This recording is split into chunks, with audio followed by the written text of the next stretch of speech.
TV कार्यक्रमाच्या माध्यमातून महाराष्ट्रभर परिचित व प्रसिद्ध अभिनेते रमेशदादा परळीकर यांचा खास महिलांसाठी खेळ पैठणीचा हा कार्यक्रम मूर्तिजापूर येथे 4 ऑक्टोबर रोजी संपन्न झाला।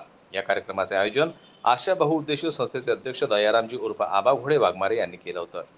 खेळ, किस्से आणि गप्पा गाणी उखाण्यांचा सुरेख संगम साधून महिलांसाठी पैठणीसह अनेक बक्षिसांची लयलूट करणारा खेळ पैठणीचा हा कार्यक्रम 4 ऑक्टोबर रोजी येथील राधा मंगलम सभागृहात पार पडला। महिलांशी हसत खेळत किस्से आणि गप्पांबरोबर विविध खेळ खेळत आनंदमय वातावरण निर्माण झालं होतं। या कार्यक्रमाला महिलांची प्रचंड गर्दी उसळली होती। महिलांनी खेळलेल्या खेळांच्या माध्यमातून विजयी महिलांना पैठणीसह मिक्सर कुकर वितरित करण्यात आले। कुपनच्या माध्यमातून लकी ड्रॉ काढण्यात आला। यातून खेळासाठी 300च्या वर महिलांना खेळ खेळण्यासाठी संधी मिळाली।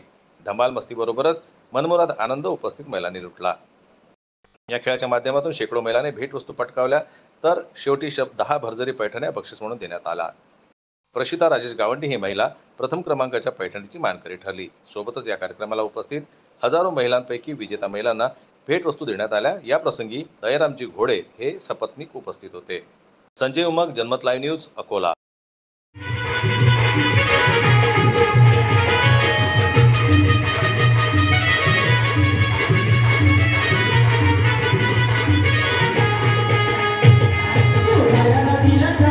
Oye,